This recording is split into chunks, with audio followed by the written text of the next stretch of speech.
Genèse 6 sur 1-22. Genèse 6 sur 1. Lorsque les hommes eurent commencé à se multiplier sur la face de la terre, et que des filles leur furent nées.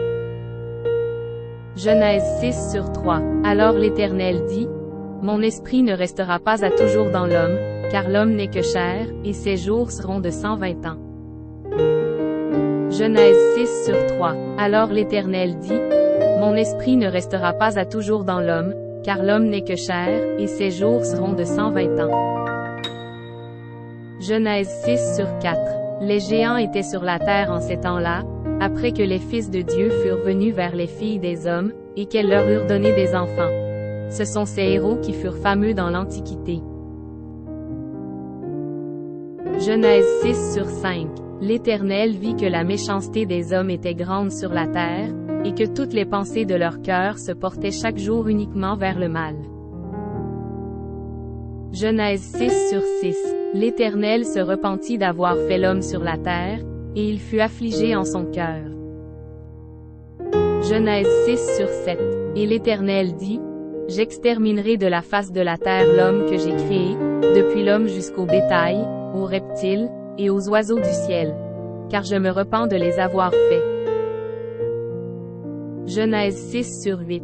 Mais Noé trouva grâce aux yeux de l'Éternel. Genèse 6 sur 9. Voici la postérité de Noé. Noé était un homme juste et intègre dans son temps. Noé marchait avec Dieu. Genèse 6h10. Noé engendra 3 fils, Sem, Cham et Japhet. Genèse 6h11. La terre était corrompue devant Dieu, la terre était pleine de violence. Genèse 6h12. Dieu regarda la terre, et voici, elle était corrompue, car toute chair avait corrompu sa voie sur la terre. Genèse 6h13. Alors Dieu dit à Noé, la fin de toute chair est arrêtée par devers moi, car ils ont rempli la terre de violence. Voici, je vais les détruire avec la terre. Genèse 6h14. Fais-toi une arche de bois de gopher. Tu disposeras cette arche en cellules, et tu l'enduiras de poids en dedans et en dehors. Genèse 6h15. Voici comment tu la feras. L'arche aura 300 coudées de longueur, 50 coudées de largeur et 30 coudées de hauteur.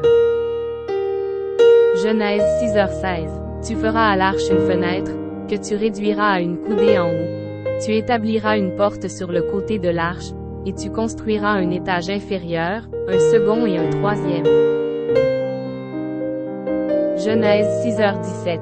Et moi, je vais faire venir le déluge d'eau sur la terre, pour détruire toute chair ayant souffle de vie sous le ciel, tout ce qui est sur la terre périra. Genèse 6h18. Mais j'établis mon alliance avec toi. Tu entreras dans l'arche, toi et tes fils, ta femme et les femmes de tes fils avec toi. Genèse 6h19.